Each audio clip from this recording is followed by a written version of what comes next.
Spring-Summer 2009 Fashion Week kicked off on Monday. Well, actually kicked off on Friday, but the first big show was on Monday, which was Christian Dior.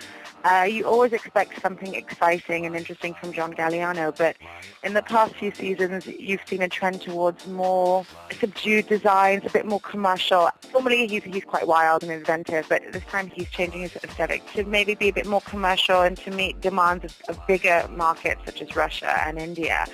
There were lovely prints, but nothing exciting, nothing really beautiful or groundbreaking. The hair was amusing because he had the models with cone heads, which I didn't quite get. Maybe he was trying to think of a Marsi tribe. At Margiela, because he was celebrating his birthday, there was a retrospective of all his most famous designs. Margiela is probably the most conceptual designer working in Paris. So we had, all his hits, so to speak. He was doing the big shoulder pads and the big puffy jackets way before anybody else. So you had a series of those. Later on in the evening, we had Yohji, which, was a very typical Yohji show, very elegant, very serene. The models walked out slowly to Tibetan music with some, mantras, and it was very, very Yohji, oversized shirts. Everything was in white and black. You had maybe 2 prints in the entire collection of, 40 looks. Long tight skirts with gathers. It was typical Yohji, but nothing groundbreaking. On Tuesday, we had Paul Gaultier, which was an interesting show. It began with 3 dancers at the end of the catwalk, just freestyling, I guess, but more kind of African dance. I didn't quite get the connection, but and then, followed more leotards, a few suits, but everything was more of a dancey feel, a bit more loose and slouchy. You had the traditional stuff, like I said, his 3-piece suits, you had his trench coats, but they were a bit more relaxed. The material was a bit more soft and loose, and some beautiful negligee-inspired dresses with some marabou feather boas, and it was a beautiful show. The color palette was very, very simple, light blues, greens, peaches. It was quite a beautiful show. I really enjoyed it.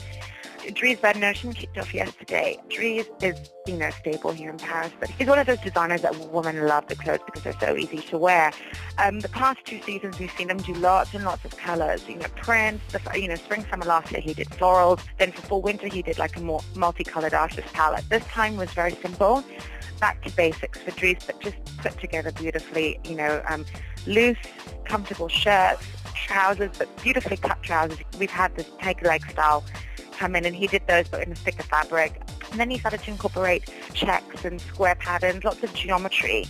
The shoes and the jewelry was beautiful because the clothing was very simple. He had big balls, tons and tons of silver and gold balls on rings, on necklaces, on his shoes, so that made it a very beautiful and serene show. Finally, last night we had Givenchy with Riccardo Tisci. He has always been a favorite of mine because of his tailoring, beautiful, beautiful tailoring. But this collection was a bit of a mess, I thought. He had some beautiful pieces, but then he kind of went into an 80s vibe with skin-tight leather mixed with stonewashed denim, which I honestly didn't care for. I don't think it's really something that you should be trying at a time when people are really watching what they spend. So now we have a few big shows coming up. We've got Stella this morning. We've got the big hitters, Chanel, Liano, and then on Sunday finish up with the big brands, Lanvin, Miu Miu, Louis Vuitton. So we shall see what the next few days hold for us.